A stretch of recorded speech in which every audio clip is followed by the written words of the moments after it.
They say a daughter's first love is her father. But what does that really mean? It's a phrase we've heard so many times that it almost loses its weight. Until you're holding your daughter in your arms for the first time. Tiny, fragile, perfect. And then suddenly, you understand. Not with your mind, but with your heart. You realize you've just become someone's entire universe. And that no matter what happens from this day forward, this little human being will forever see something in you that no one else will. She'll look into your eyes and see safety. She'll hear your voice and find calm. She'll run into your arms and know she's home. And that's when you feel it. This overwhelming responsibility. This need to protect, to guide, to show up, even when you don't know what you're doing. Because fatherhood isn't a title. It's a calling. And when you're raising daughters, it's not just about teaching them how to ride a bike or tie their shoes. It's about teaching them that they are worthy, that their voice matters, that they can say no and mean it. That love should never come with fear or silence or shame. And here's something most people don't say out loud. Many daughters prefer their dad not because he's perfect, but because he represents something sacred, unconditional presence. You see, moms are incredible. They're nurturing, intuitive, relentless in their love. But fathers, we represent the world outside. We are the mirror that reflects how she might be seen. By teachers, by friends, by future partners, by life itself. And when we speak, even when we don't realize it, we shape her beliefs. When we say, "I believe in you," she starts believing in herself. When we say, "You're strong," she learns that strength isn't loud, it's consistent. When we say, "I'm here," she discovers that presence is the greatest proof of love. Now imagine the opposite. When we're absent, distracted, too busy, too tired, too cold, we don't just miss a moment. We miss a chance to plant something in her that no one else can. Because a daughter's heart is like soft clay, not because she's weak, but because she's open. And whatever you press into it will leave a mark. Here's the truth. Your daughter will face a world that will try to change her. It will tell her she's not enough, not smart enough, not thin enough, not pretty enough. It will make her question her voice, her body, her value. But if you've built her foundation strong enough, she'll stand, and she'll remember. My dad told me I was beautiful when I felt invisible. My dad listened when I was scared, not just when I was smiling. My dad never asked me to be perfect, only to be real.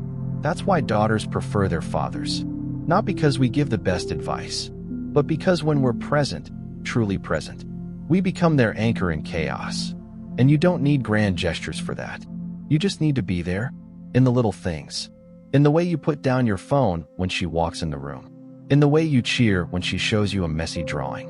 In the way you apologize when you lose your patience. In the way you laugh at her silly jokes, even when you don't get them. Those moments, they build trust, and that trust becomes her inner voice. So years later, when someone tries to break her down, she won't collapse, because she'll have your words echoing inside her, your love wrapped around her, your presence protecting her, even in your absence. And here's something else. Daughters see their father as the example of what men are. They watch, they absorb, they imitate. If you're kind to their mom, they learn respect. If you cry when life hurts, they learn that vulnerability isn't weakness. If you admit your mistakes, they learn that humility is power. And if you consistently show up, they learn that love is something you give through action, not just words. Now let's talk about one of the greatest fears many fathers have. That will mess up. That will say the wrong thing. Do the wrong thing. Not be enough. Let me tell you something. You already are enough. Not because you're flawless, but because you care. Because you're trying. Because you're learning. And that's what your daughter sees. Not the version of you who gets everything right, but the version who tries again and again and again. Because love is not perfection. It's repetition. It's in every bedtime story, every lunchbox note, every hug that says, "I'm here." And she doesn't want a superhero. She wants you, the real you, even when you're tired, even when you don't know what to say, even when you're figuring it out as you go. Especially then, because that's when she learns what love really looks like. Not filtered, not rehearsed, just human. So yes, daughters often prefer their dad, not because we're better, but because when we lean into the role, with humility, with presence, with heart. We become the quiet strength they build their world around. And you don't need a manual for that. You just need to remember, her eyes are watching, her heart is open, her future is being shaped, moment by moment, by the man who holds her today. So be soft when the world gets loud. Be present when life gets busy. Be her safe place when everything else feels uncertain. Because one day, she'll face battles you'll never see. But your love, your voice, your example will echo in her decisions, in her boundaries, in her strength. And she'll know, my father didn't just raise me. He believed in me. He saw me. He stayed. And that, my friend, is what matters more than you think. If this message spoke to your heart, leave a comment below. Tell me, what's one small thing you do to connect with your daughter?